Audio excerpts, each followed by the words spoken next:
Imagine a fantasy kingdom where African warriors protect ancient desert cities, spirits whisper through date palms, pearl divers bargain with sea beings, and musicians summon evil spirits with secret rhythms and melodies. It sounds like fiction, but much of this world has roots in real African communities that have lived across Western Asia for centuries. Some struggle to imagine Africans in these desert environments. For example, here is the design of an ancient African king by Firefly Studios for their Stronghold Crusader 2 game. Hello friends, today we look at the fantasy aesthetics of the African diaspora in Western Asia or the Middle East. We will look primarily at the diaspora in modern countries of Iran and Iraq because they have a significant number of black people in their populations. But you can find Afro-descendant people in other Middle Eastern countries such as Saudi Arabia, Yemen, and even Oman. Before we look at what happens when African magic meets Arabian magic, we need to understand the region of Western Asia. When looking at magic in the Middle East, we need to remember that the region has had ancient civilizations that were older than Islam itself. Those civilizations include Mesopotamia, Sumer, Babylon, and Assyria had their own magic systems and myths that persevere in some communities in the Middle East. Considering the close proximity of some African nations to the Middle East, it is not surprising that ancient Middle Eastern civilizations already had contact with African regions such as ancient Egypt. So, what happens when the magic of the Middle East meets the magic of Africa? Let us take a look at the rituals of the African diaspora in Iraq. Rituals are only carried out in special sites called Makid among the African peoples of Iraq, specifically in Basra city, Iraq. The term Makid means to plot, which is why people describe Makids as places where the good jinn plot against the evil jinn. Each Makid is named after the person who owns it or after the title or birthplace of the grandfather of the owner. You need an invitation before you attend a ritual.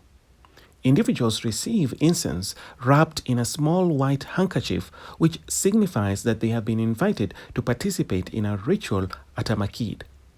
If invited, you must attend the ritual or send someone to represent you. But don't fear, because this is not an indulgent ritual like those portrayed in Hollywood, where the members have to wear hooded cloaks and masks. Instead, these rituals are often done on behalf of a person who is sick or sickly.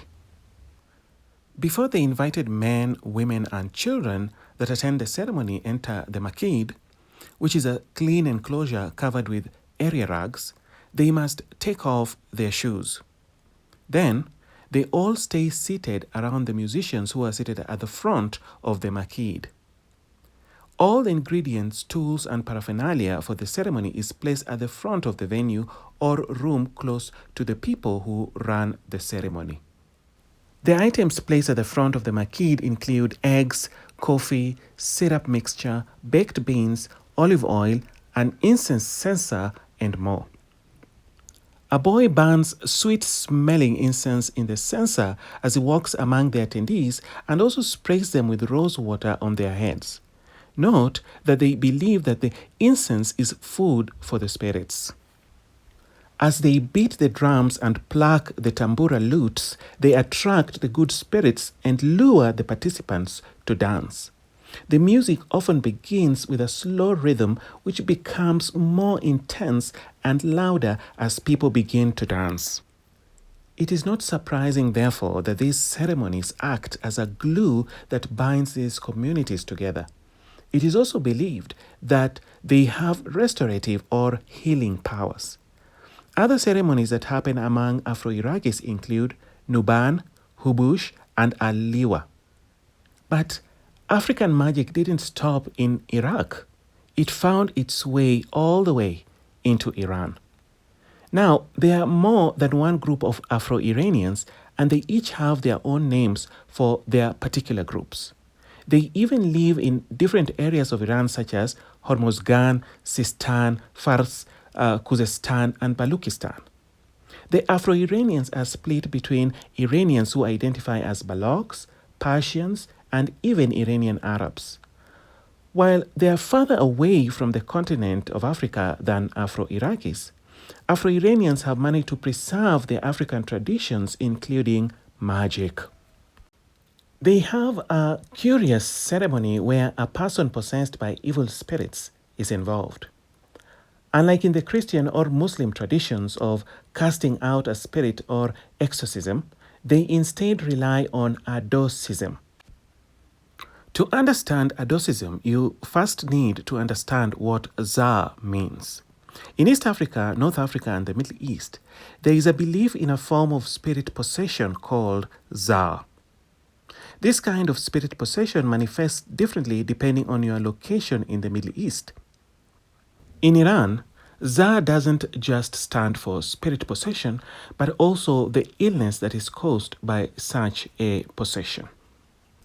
Za ceremonies or rituals require certain steps to be followed when dealing with spirit possession. Firstly, you need to diagnose the afflicted person. In Iran, a person is possessed when they suddenly lose awareness of their surroundings or enters into a trance state. Often, this condition is accompanied by episodes of laughter, singing, crying, or banging their head on the wall. Sometimes the person may be withdrawn or apathetic to the point where they fail to complete their daily duties. When possession is suspected, the possessed individual or his loved ones will report the affliction to a Babaza, a male cult leader, or Mamaza, who is a female cult leader. If the cult leader suspects possession, they will let the patient stay with them for a period of 7 days. Within this period, the cult leader will wash the patient's body with seawater and rub the patient's body with aromatic herbs and spices. On the last day of the 7 days, the cult leader will inform everyone about the upcoming Za ceremony. All the people that have been treated during past Za ceremonies have to attend every subsequent Za ceremony. But the Baba Za or Mama Za has to be sure that a person is actually possessed. To be completely sure, they have the musicians play certain special rhythms to see how the afflicted person will react. They play different melodies to attract different spirits. When the Za or spirit possessing the patient hears its music being played, the possessed individual may enter into a trance and start dancing as the tempo of the music increases. Now that the spirit has been identified, the Babaza or Mamaza will start negotiating with the spirit. Their intention here is to understand the reason behind the affliction and what the spirit wants in exchange to stop bothering the patient. A spirit may demand a prayer, a piece of bamboo, or a sacrifice. The sacrifice is of an animal that the spirit chooses. If the demands of the Za are not met, it may return to make trouble for the patient. This process of negotiating with spirits instead of casting them out is called adorcism. These ceremonies carried out by Afro-Iranians are not unusual in Africa. Experts say that similar ceremonies happen in African nations such as Sudan, Ethiopia, Niger, and Nigeria. And talking of spirits, you can incorporate all sorts of magical creatures in your story, such as jinn, evil spirits, giants, manticores, sea mermaids, shapeshifters, and more. One creature that you may find particularly interesting is the winged fairy-like spirits that are called peri or pari in Iran.